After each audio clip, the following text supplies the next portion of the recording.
কাউকে ছবি আঁকা শেখাতে চাইলে একটু কৌশলে শেখাতে হয়। কৌশলে আঁকলে ছবি আঁকা সহজ হয়। যেমন এই ভিডিওতে আমি আপনাদেরকে দেখাবো কিভাবে কৌশলে একটি সুন্দর ছবি আঁকবেন। শুধু আঁকবেন না, অন্যকেও শেখাবেন। স্কেল পরিমাণ দুটি দাগ দিলাম। এখানে একটি ত্রিভুজের মতো করে ভি শেপ আঁকলাম। এখানেও একটি ভি শেপ আঁকবো আমরা। এবার এই যে এখানে দেখতে পাচ্ছেন দুই পাশে দুইটা দাগ দিলাম। এটা থেকে হবে ঘরের চালা। সোজা একটা দাগ এটার সাথে মিলে দিলেই ঘরের চালা হয়ে গেল। এবার নিচের দিকে একটি সোজা দাগ, এই পাশেও আরেকটা সোজা দাগ। এই দাগটা আমরা এবার ডাবল করব। তাহলেই বুঝতে পাচ্ছেন কত সিম্পল বা ইজিভাবে একটি ঘর আঁকলাম। দুই পাশে দুই গাছটাও আঁকা হবে খুব ইজিলি। এখান থেকে ভাঁজ করে নিচে এই দাগের সাথে মেলাতে হবে। ভাঁজ করে নিচের দাগের সাথে মেলাতে হবে।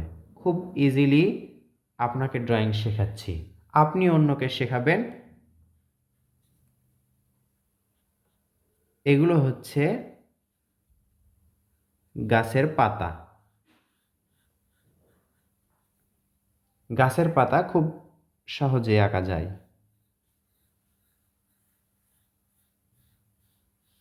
তাহলে বুঝতেই পাচ্ছেন কতটা সহজ। মাত্র দুটি দাগ থেকে সুন্দর একটি দৃশ্য। দরজা, জানালা, দুই পাশে দুইটা জানালা রাখলে সুন্দর দেখা যায়।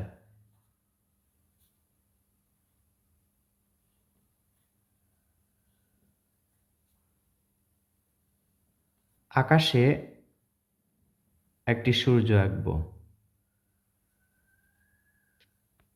চেষ্টা করতে হবে বৃত্তটি গোল করার। এই দরজা থেকে একটি রাস্তা আঁকা হবে। এদিকে একটা দাগ যাবে, ওইদিকে আরেকটা দাগ। সুন্দর একটি রাস্তা। এবার কিছু ঘাস আঁকতে হবে। আমরা এভাবে ঘুরে ঘুরেই ঘাস আঁকবো। এক পাশে ঘাস আঁকা শেষ। এবার রাস্তা থেকে দেখুন এই যে দাগ পর্যন্ত শুধু উল্টা উল্টা আকৃতির ইউ আঁকলেই হবে, ছোট হাতের এম। এখানে আমরা ফুল আঁকবো। গোল দাগ দিলাম, পাশে পাপড়ি। এই তো একটি ফুল, দুটি ফুল আঁকবো। ফুল আঁকাও সহজ। শুরুতেই আমরা দৃশ্যটি সহজ করে নিয়েছি। কিভাবে?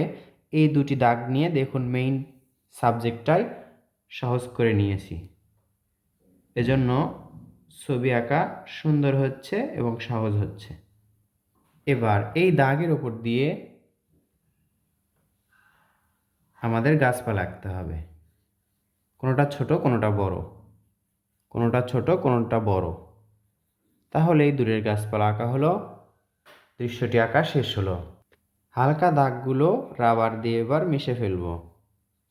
শুধু আপনি শিখলে হবে না, অন্যকেও শেখাতে হবে। এজন্য এই কৌশলগুলো আয়ত্ত করে নিতে হবে। ভিডিওটি ভালো লাগলে লাইক করুন, আর যাকে শেখাতে চান তার কাছে ভিডিওটি শেয়ার করে দিন।